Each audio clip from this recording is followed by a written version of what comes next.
And before we know it, it is already the end of the month and we did not benefit from the month of Ramadan. So in order to benefit from what is left, let's say 23 days, the best form is to recite Munajat al-Sha'baniyah. And this is inshallah our topic for today, and inshallah, God willing, until the last Thursday night of the month of Sha'ban, we will try to dissect things. And as Allama al-Majlisi narrates in Bihar al-Anwar, each and every Imam, after Imam Amir al-Mu'mineen, they all recited Munajat al-Sha'baniyah day and night of the month of Sha'ban, including our Imam, Ajjalallahu Ta'ala Farajahu al-Sharif. So if this shows something, it shows the greatness that there is in the Munajat of Amir al-Mu'mineen, Ali ibn Abi Talib alayhi salam. Not just the Imam, all of the Imams. So basically, 12 Imams alayhum salam, they all recited, and our Imam today recites this Munajat, which has taken the attention of the ulama. Why is it that all of the Imams alayhum salam gave so much importance to this ziyarah? And this is where they started to go into the interpretation of this ziyarah. And inshallah today, I will quote to you a few statements, not the whole munajat. That in itself takes maybe, 10s or 20 majalis to derive lessons from it. Just few, and I will be able to show you how, in very simple words, 7 to 10 or 14 words, Amir al-Mu'mineen alayhi salam had so much deep understanding of what he was talking about and what he wants us to understand from it. But before we go into those lines, I would like to share more introduction about Munajat al-Sha'baniyah. So number one, all of the Imams alayhim salam recited this Munajat day and night of the month of Sha'ban. Number two, the Urafa. So you have the Urafa, the likes of Sheikh Bahjat, Sayyid Khumaini rahmatullahi alayh, Sayyid Ali al-Qadi, all these ulama, great ulama. And the most recent one, Sayyid Khumaini, he says if someone wants to gain the good of this dunya and the akhirah, then the solution is found in Munajat al-Sha'baniyah. The good of this dunya and akhirah. And this is coming from someone who has proven that when he goes for something for the sake of Allah, he was able to accomplish it. Yes? So it's not someone ordinary, okay, just read it and you'll gain the good of this dunya and akhirah. And he said, if you want to discipline yourself, then you have to read Ziyarah Munajat al-Sha'baniyah. And it is not limited to just the month of Sha'ban. Okay, it's the month of Sha'ban, I recite it. The other 11 months, I do not recite it. Just like with any other dua. Dua Jawshan Kabir, for example. What do we do with Dua Jawshan Kabir? We limit it to Layali al-Qadr. Okay, 3 nights. You read it 3 times in the month of Ramadan. Allah makes your body haram on hell. Alhamdulillah, I have achieved my purpose. That's not the whole purpose of the dua. Yes, Allah will reward you inshallah. But what is behind it? There is something between the lines that we have to focus on. Or even the dua of Abu Hamza al-Thumali. When is it read? In Sahar, okay? In Sahar time of the month of Ramadan.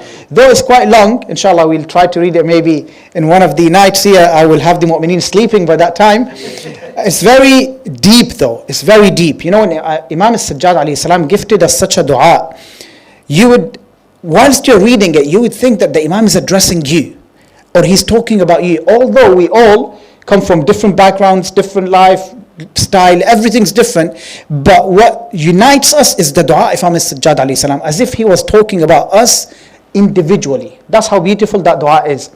So likewise with Munajat Sha'baniyah, though the Imam recited it when? 1400 years ago, it relates to us today, and it will relate to the generations to come until the day of judgment. Imam Amir al-Mu'mineen, he has many titles, yes, and the Mu'mineen are well aware of them. Amir al-Mu'mineen, which is the most famous one. Imam al-Muttaqeen. Have you come across the title by the name of Sayyidul Bakka'een? What does it really mean? Sayyid al-Bakka'een. Sayyid, the master. The master of whom? Bakka'een. Bakka'een, it derives from the word buka. What does buka mean? Weeping. So Imam Amir al-Mu'mineen has a title of those who weep. He's the master of those who weep. But we know Amir al-Mu'mineen is what? He's known for his bravery. He's known for his courage.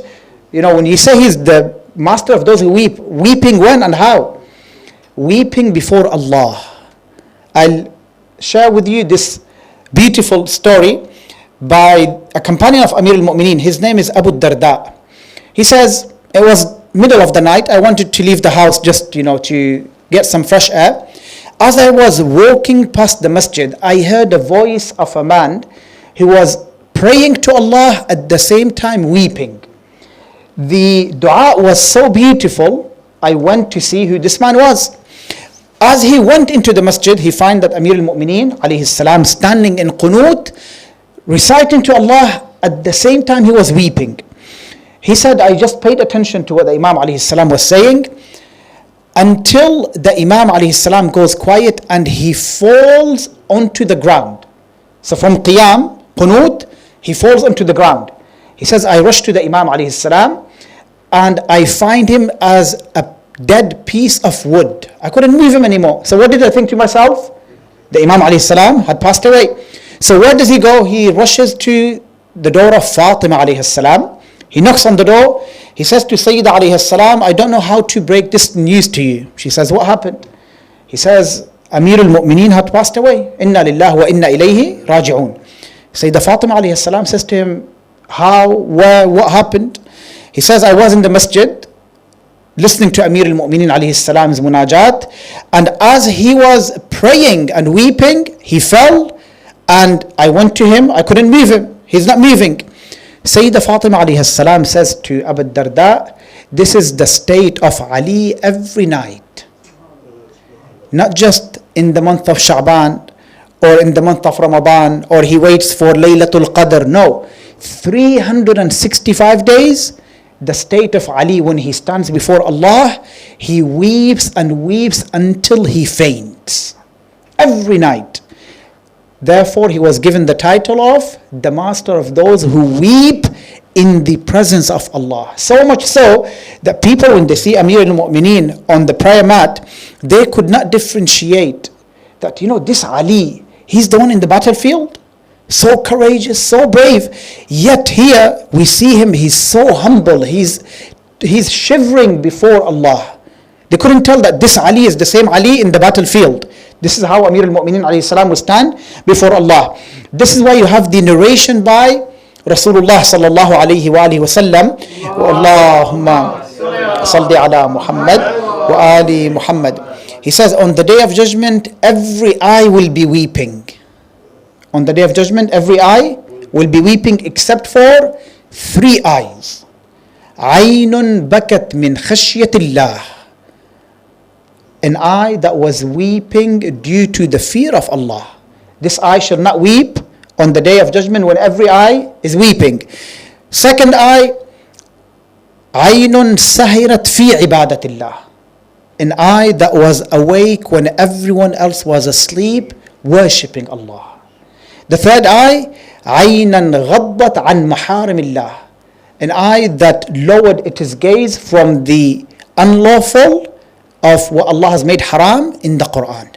These 3 eyes, they are not going to weep on the day when every other eye is weeping. Khushu' in your prayer of Allah. Number 2 is that you wake up when everyone else is sleeping, i.e. Salatul Tahajjud or Salatul Layl, and then not to see that which is haram. Now, this is not something that an imam has to do or a nabi, something that you and I can achieve. It's not something you have to be a ma'soom. You can do it, so can I. So this narration by Rasulullah sallallahu alaihi wasallam applies to Amir al-Mu'mineen and those who follow into the steps of Amir al-Mu'mineen. If you have these 3 eyes, inshallah, in this dunya, then on the day of judgment you shall not be amongst those who are weeping.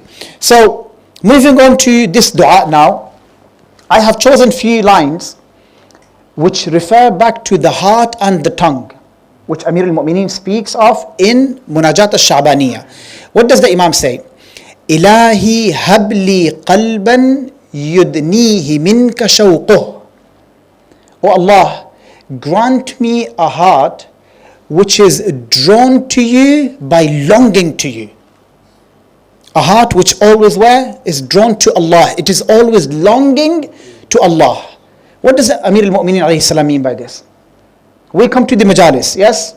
We come to prayers, Salatul Jum'ah, Salatul Jama'ah, or we pray at home, whenever you pray at home, Dua, Quran. When we come to ibadah of Allah, do we come to the ibadah by longing to the worship, or do we come because we have to worship? It's two different things. By coming because I love to do what I do is different to I have to do it because I have no choice. So Amir al-Mu'mineen in this dua, he prays to Allah, Ilahi habli qalban. I want the heart that is always longing to you, Ya Allah. An example. Now, many mu'mineen love Muharram. Yes, when the month of Muharram comes, it's nearby. Mu'mineen look forward to the month of Muharram. When it comes to ziyarah, for example, ziyarah arba'een, many people want to book their tickets and go from Najaf to Karbala. Or when it comes to Laylatul Qadr, they will get together. But let's tell the mu'mineen that tomorrow we are going to pray Salat Ja'far al-Tayyar. How many people are going to come? Not many. Or, Surah Al-Kahf, we have been reciting this for the past 5 months now. And the people who come on Friday, just before half an hour, very minimal, the same people, 5-6 people every Friday.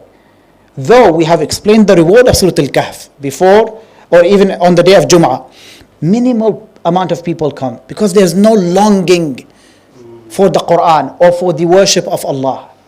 Or Dua Nudba, for example. I was thinking to add it on the day of Friday, but we are struggling with Surah Al-Kahf, let alone Dua Nudba, which some of the people, mashallah, mu'mineen in Manchester, they go Salatul Fajr every Friday in the center, and after sunrise they recite Dua Nudba.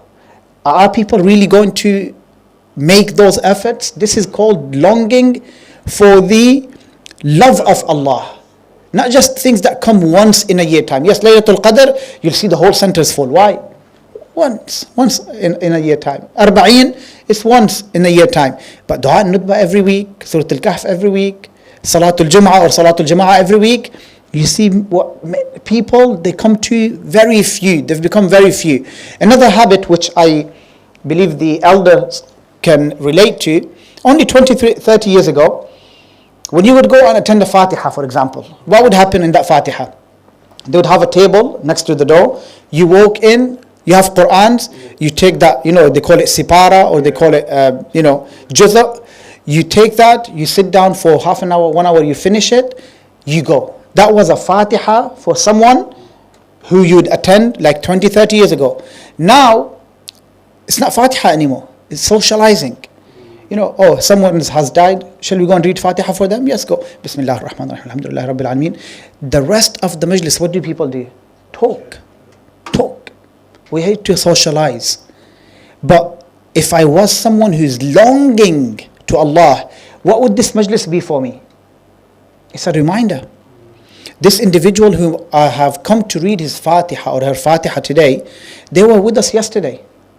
They're not here today. Tomorrow I won't be amongst people who am I with today. So it is what? It is food for thought. When you attend someone's Fatiha, it's not there to socialize. If you're really longing for Allah, you would remember that just like their day has come, my day is going to come one day as well.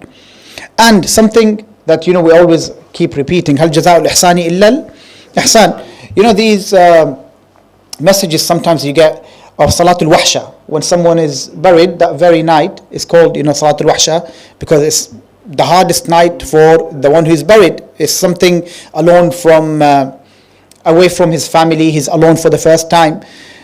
So many mu'mineen read it, okay, it's fine. But remember, Hal jaza'ul ihsani illa al-ihsan. If you were to do it voluntary for someone else, when you pass away, Allah will send someone who will do it for you as well. Good things don't go in vain. Don't think, okay, some other people will do it. Why should I? Oh, I will do it later on. The people who died, they are more desperate than anyone else in this dunya. Probably you can see someone homeless, yeah? You can see how desperate they are. Someone who's in the grave, they're much more desperate than the people who don't have a house. They're alone. There's no aid anymore. Homeless, they still have a hope. Someone may come by, they will give me £1 or £2, I'll buy something. Once someone is in the grave, khalas, finish. So how can I get myself this? What I do?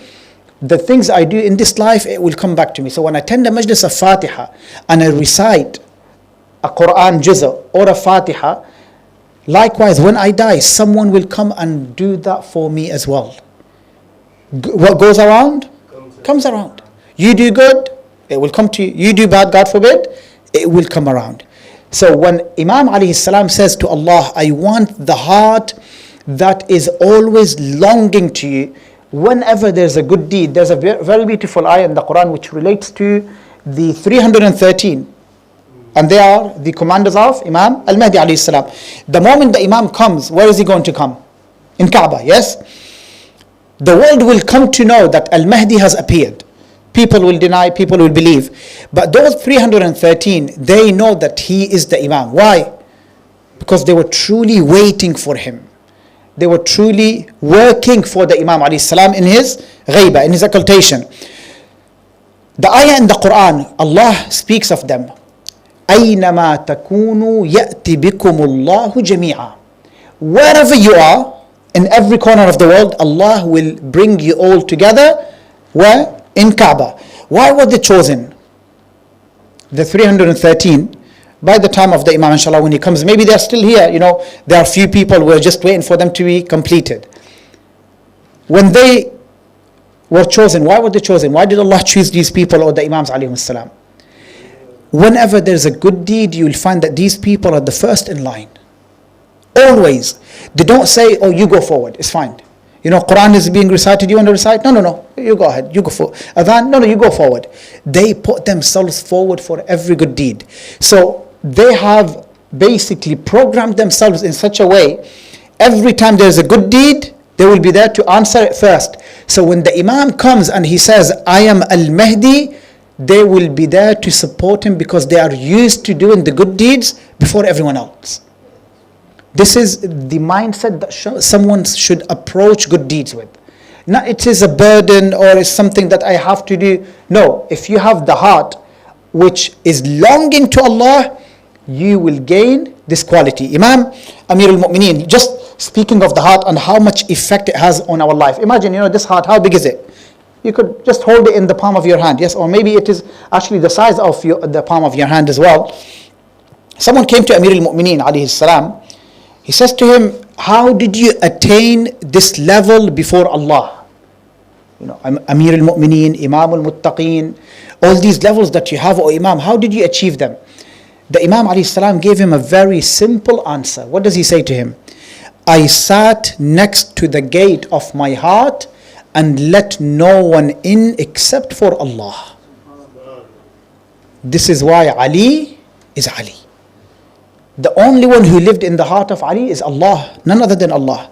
And the proof of this, if you go back to the battle of Khandaq, yes, when Amr ibn Abdwud, he spat on the Imam, what did the Imam do? He took a break. I don't want to kill him for my own sake. When that anger went away from him, he went back and he hit him. Therefore Rasulullah said to him, ضَرْبَةُ عَلِيًّا يَوْمَ الْخَنْدَقِ أَفْضَلُ مِنْ عِبَادَةِ الثَّقَلَيْنِ. Ali's strike on the day of Khandaq is better than the worship of Thaqalain, because it is sincerely for the sake of Allah, not for the sake of himself. This heart of Ali, only Allah lived in it. And this is why Ali became Ali. Imam al-Sadiq alayhi salam, speaking of the heart, what does he say? He says, Al-qalbu haramullah, fala tuskin haramallahi illallah. The heart is the sanctity of Allah. Do not let anyone in the sanctity of Allah except for Allah. The moment someone else enters here, this is where everything goes wrong. Because it's not Allah anymore. It's not Allah. It is Allah and my nafs sometimes. It is Allah and shaitan. So it's always fighting. The good and bad are always fighting in my heart. But when it is only Allah, you will see someone like Amir al-Mu'mineen Ali ibn Abi Talib. You'll see someone like Imam al-Hasan. You'll see someone like Imam al-Hussein. Imam al-Hussein has very beautiful 4 lines, again speaking of the heart on the day of Ashura. Imagine someone who had lost 72 of the best of the people at that time. He stands before Allah. What does he say to him? He says to Allah, تَرَكْتُ الْخَلْقَ طُرًّا فِي هَوَاكَ وأيتمت العيال لكي أراك فلئن قطعتني بالحب إربا إربا لما مال الفؤاد إلى سواك. Oh Allah, I have left all this creation in your love, and I am making my family, my children, orphans to come and meet you. If you were to cut the heart of Hussein by your love piece by piece, this heart of Hussein will go to no one except for you.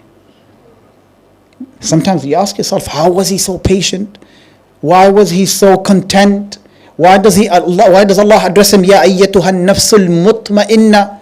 Because the Imam alayhi salam was full of contentment on the day of Ashura, despite what happened. Why?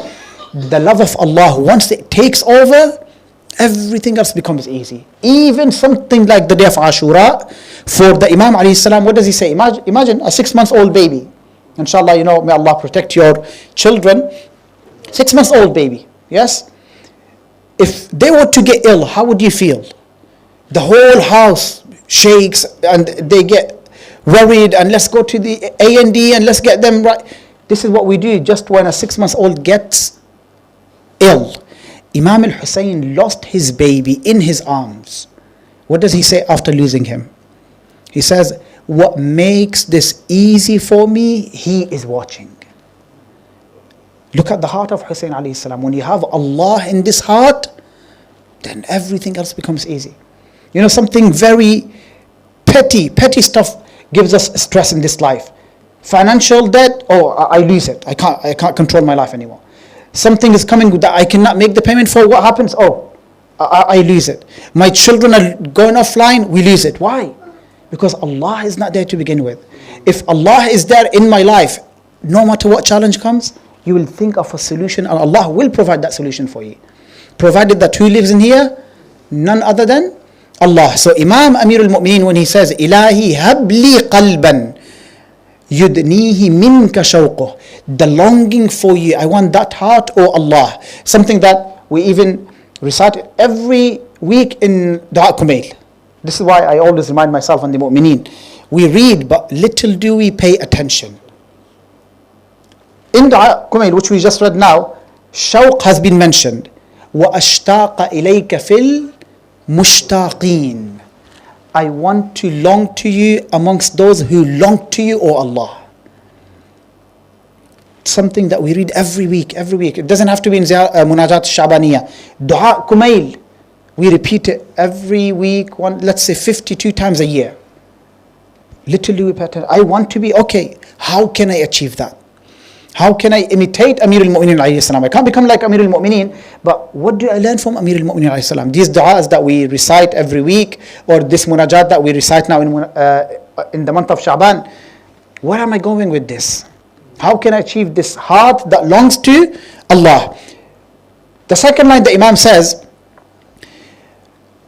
and grant me a tongue that it is honesty makes me closer to you. A tongue that it is honesty. So basically, whatever I speak truthful. What would that do to me? It will bring me closer to you. Something from Imam Ar-Rada alayhi salam. It is known by the golden chain. Have you heard the narration of the golden chain? You have heard it, I believe, but you may not be able to recall. It's called golden chain.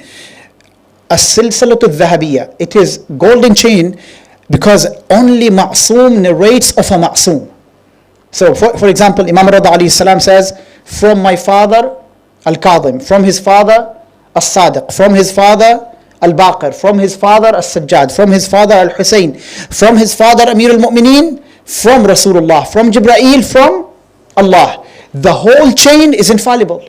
From Jibreel to Rasulullah to Amir al-Mu'mineen to Imam al-Hussein until Imam al-Rada, the whole chain of narrator, they're all ma'sumeen. Therefore, this was given the name golden chain. What does the Imam say? The Imam says, قُولُوا لَا إِلَهَ إِلَّا اللَّهِ تُفْلِحُوا. Say La ilaha illallah, you will be successful.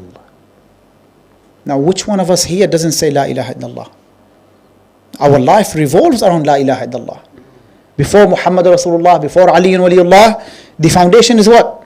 La ilaha illallah. Does that mean I'm successful? That's it. The Imam, this is a Ma'soom Imam. He says, if you say La ilaha illallah, you are successful. Go back to what the Imam alayhi salam says in Munajat al-Sha'baniyah.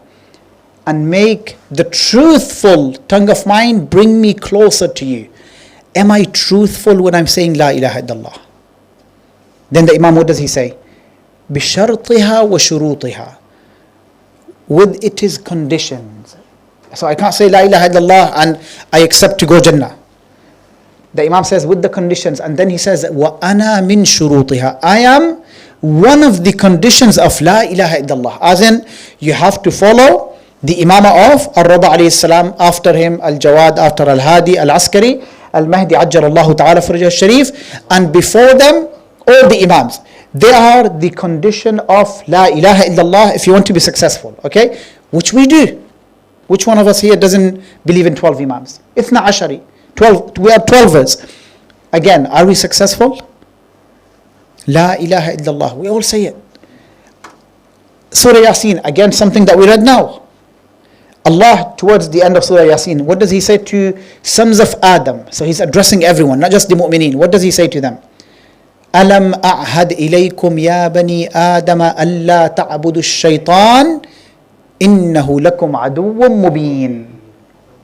Have I not taken an oath from you, O sons of Adam, that you shall not worship shaitan?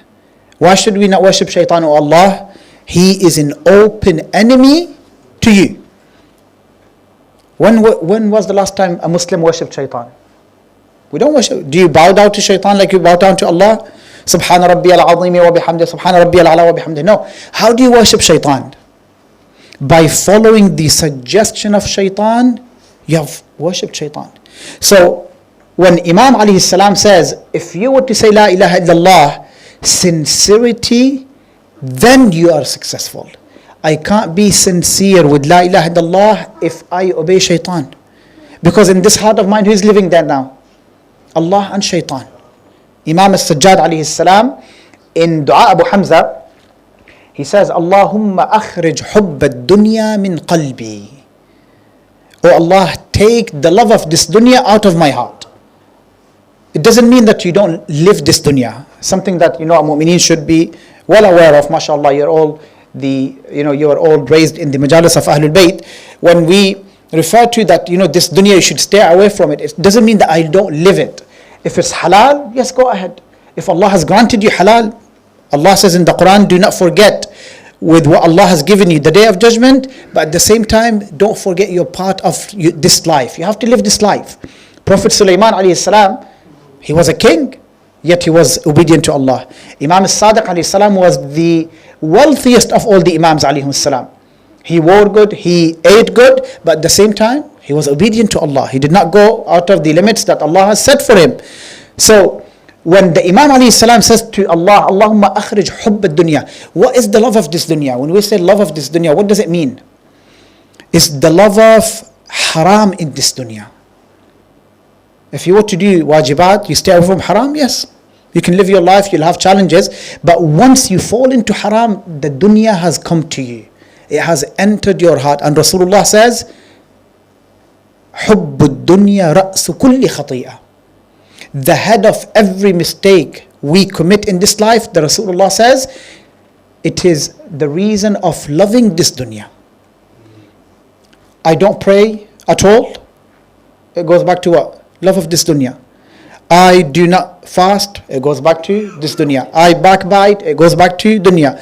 I indulge in haram. Why? Because I love this dunya. So Imam alayhi salam, when he in Munajat al-Sha'baniyah, he speaks of the heart and the tongue because they are the main two in your life. I'll give you an example from Luqman. Luqman, have you heard of his name before? Luqman al-Hakim, a surah by his name in the Quran. He used to work for someone, and this owner of Luqman, he says to him, I want you to take this sheep, slaughter it, and bring me the best 2 parts of this sheep so we can eat it. Luqman went to slaughter this sheep. This owner, he sat amongst his friends. They were thinking, is he going to bring ribs? Is he going to bring shoulder? What is he going to bring now? He comes with the tongue and the heart of that sheep. They looked at him, they said, we said to you, the best of the sheep parts. What is this tongue and the heart? What does he say to them? He was Hakim, he was wise. He says, if they are purified, then everything else in the body is purified. And if they follow evil, then everything else in the body falls into evil. So this is a message that he wanted to provoke the thought of people who were there. This is why Allah loved him. He was Hakim. Not just, okay, I want to, fill my stomach with the best of this sheep. No. He gave a message. If you purify this heart and tongue of yours, everything else in this life is sorted. Why did he choose these two? Heart we spoke about, tongue. It's a very small flesh, yes? Yet, one of the ulama who had passed away, may Allah have mercy on him, in one of his books, he says, up to 1,000 sins can be committed just by the tongue alone. Imagine how small its weight is in the scale, but the harm that it does, it outweighs it. Ghiba upon ghiba, buhtan, or accusing someone, or saying something that did not happen to make someone get in trouble. These things, they ruin families, they ruin communities, just from this small tongue. So he says, if these two are purified, what would happen? Everything else is purified. Our bodies, or the way we have lived our life, unfortunately, it's like it's been programmed. Imam As-Sadiq alayhi salam has a narration. He says, do not look at the worship of the individual. How much ruku' does he do? How long of a sujood does he do? Why? Because he is used to them. If he was to leave them, what would happen to him? He would feel isolated. Rather look how truthful he is in his speech. And how trustworthy is he. This is something that Rasulullah had. Yes, Sadiq and truthful and trustworthy. The most two important qualities in an individual. You can pray all you want, but you're not truthful, what's the point? You're not trustworthy, what's the point? After all, the people of Karbala who came against Imam al-Hussein, they used to pray, they used to fast. In fact, on the Asr of Ashura, Umar ibn Sa'd la'natullahi alayh, he says, hurry in killing Hussein so we can read Salatul Asr on time. Imagine, this is the ignorance that these people have had. Kill the Imam of your time, so in order to do what? To worship Allah on time. What worship is this? This is the ignorance that these people have had. So by looking at someone today who prays and fasts, no, this is not a quality. The Imam says these two you should be looking for. If he speaks, he's truthful. If he's trusted, he's found trustworthy. If this is the case, then yes. For example, now Ramadan is coming. Yes, many people would be, the first few days, especially for those who have not been used to fasting, what would they do? They would wake up in the morning, they would eat something, and then they would remember, is the fast still valid? So they would call the ulama, I drank this by mistake, I had that by mistake. Is my fasting still valid? Yes. If you have done it unintentionally, it is valid. But that very person for the rest of the day will be backbiting. So what did he do? He's programmed, I have to fast, but the soul of that fasting he is missing. So when Amir al-Mu'mineen says the heart and the tongue in this munajat are the key, then this is what we should strive for in these 23 days that we have left before the month of Ramadan. Work on your heart, work on your tongue. And something that Amir al-Mu'mineen, and I finish with this narration, in Nahj al-Balagha, again, look how powerful or harmful this tongue could be. Nahj al-Balagha, the Imam says, Man kathura kalamuh, kathura khata'uh. وَمَنْ كَثُرَ خَطَأُهُ قَلَّ حَيَاؤُهُ وَمَنْ قَلَّ حَيَاؤُهُ مَاتَ قَلْبُهُ وَمَنْ مَاتَ قَلْبُهُ دَخَلَ النَّارِ. The Imam alayhi salam, how does he link it? From someone who speaks often to someone who enters hellfire. You would be thinking, how is that possible? Look how the Imam breaks it down. He says, Man kathura kalamuh kathura khata'uh. The one who is talkative and he talks for no reason all the time, he would fall into mistakes. I want to talk for the sake of talking. He will make up lies. Yes, he will backbite. He would say something that he is not supposed to say. Khata. What happens when the mistakes they come often. What happens? The Imam says, وَمَنْ كَثُرَ خَطَأُهُ قَلَّ حَيَاؤُهُ. His modesty dies. It dies. The more it dies, what happens then? وَمَنْ قَلَّ حَيَاؤُهُ مَاتَ قَلْبُهُ. If someone doesn't have modesty, what would happen to them? The heart would die. And if the heart dies, you will enter the hellfire. Where did the Imam begin from? Talking for no reason. When you talk so much, the Imam says you will fall into mistakes. So therefore you should only talk when you need to talk. Someone comes to Imam al-Sadiq alayhi salam and he says, Allahumma salli ala Muhammad wa ali Muhammad. He says, could you share why is it that people before us, they were more wise than we are today? People before us, they were more wise than we are today. The Imam says to him, people before you, they were taught how to keep silent, whereas you people are taught how to talk. Therefore, they were more wise than you are. So the key to wisdom is what? You only speak when you need to. You don't speak just because you want to be the center in the room or the center of the group of people. Just talk so people think, oh, mashallah, look how much he knows. Oh, look at him, how talkative he is. Look how cool he is. He makes everyone laugh. That's not the whole point of talking. The talking is only done when it needs to be done. Or else, you do not say anything. وصلى الله على سيدنا محمد وعلى أهل بيته الطيبين الطاهرين.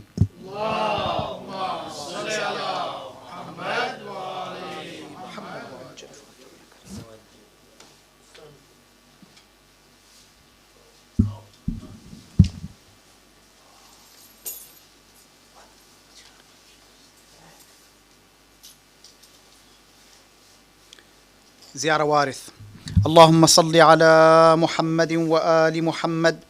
اللهم صل على محمد وآل محمد. اللهم صل على محمد وآل محمد.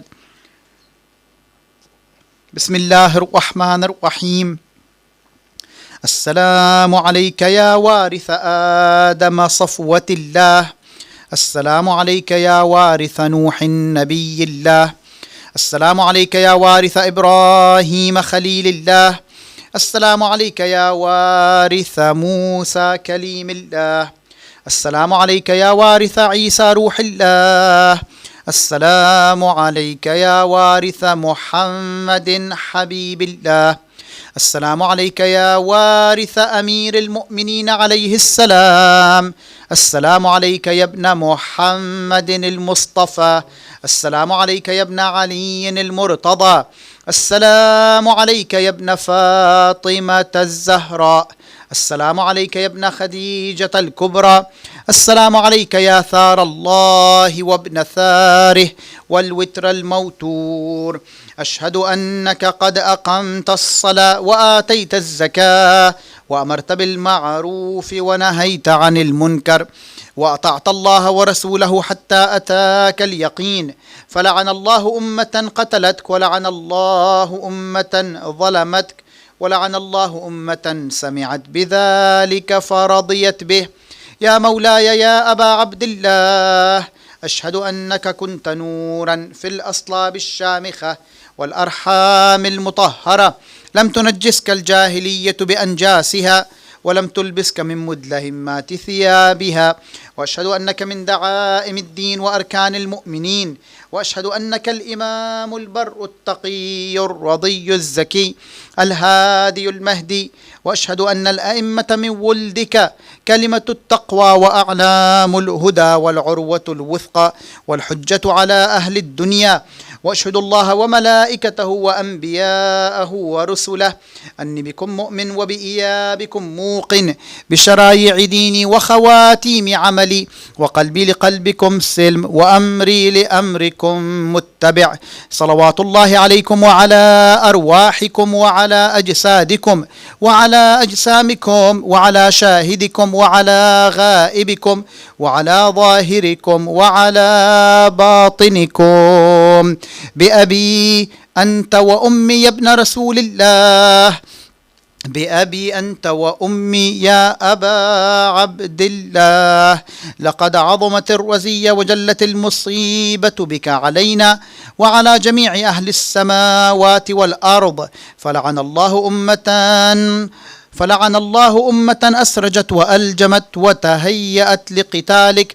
يا مولاي يا أبا عبد الله، قصدت حرمك وأتيت إلى مشهدك، أسأل الله بالشأن الذي لك عنده وبالمحل الذي لك لديه أن يصلي على محمد وآل محمد، وأن يجعلني معكم في الدنيا والآخرة.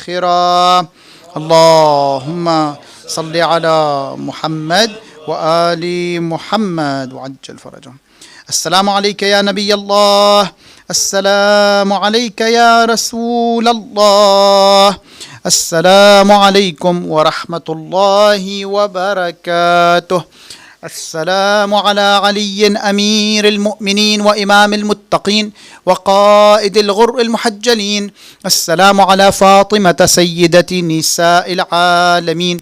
السلام على الحسن المجتبى والحسين الشهيد بكربلاء. السلام على علي بن الحسين ومحمد بن علي وجعفر بن محمد وموسى بن جعفر وعلي بن موسى ومحمد بن علي وعلي بن محمد والحسن بن علي العسكري. السلام عليك يا مولاي يا صاحب العصر والزمان، الأمان الأمان الأمان من فتن الزمان. السلام عليك يا خليفة الرحمن، السلام عليك يا شريك القرآن، السلام عليك يا إمام الإنس والجان. عجل الله تعالى فرجك وسهل الله تعالى مخرجك وظهورك. السلام عليكم ورحمة الله وبركاته. بسم الله الرحمن. اللهم كن لوليك الحجة ابن الحسن صلواتك عليه وعلى آبائه في هذه الساعة وفي كل ساعة وليا وحافظا وقائدا وناصرا ودليلا وعينا، حتى تسكنه أرضك طوعا وتمتعه فيها طويلا برحمتك يا أرحم الراحمين. اللهم صل على محمد وآل محمد. اللهم صل على محمد وآل محمد. اللهم صل على محمد وآل محمد. اللهم صل على محمد وآل محمد. اللهم صل على محمد وآل محمد. اللهم صل على محمد وآل محمد. Melting keys. اللهم صل على محمد وآل محمد. اللهم صل على محمد وآل محمد. ويوم الخميس مرحومات والمرحومين المؤمنين والمؤمنات, and especially for the mother of brother Shawqat. Surah Al-Fatiha 3 times through Allah Ahad, before it the largest of salawat on Muhammad wa Ali Muhammad. Allahumma salli ala Muhammad wa Ali Muhammad. Alhamdulillahi Rabbil Alamin.